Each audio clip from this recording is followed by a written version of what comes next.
You want to get it right to the back, as far in as you can.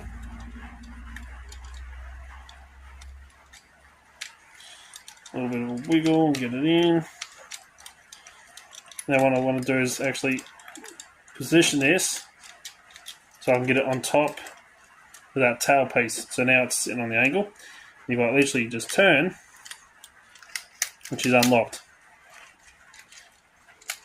Can't lock it again that way.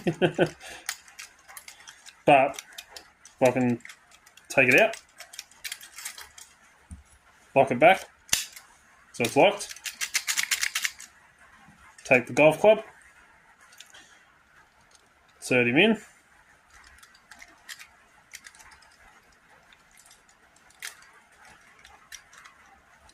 Right to the back of the lock. Get him positioned.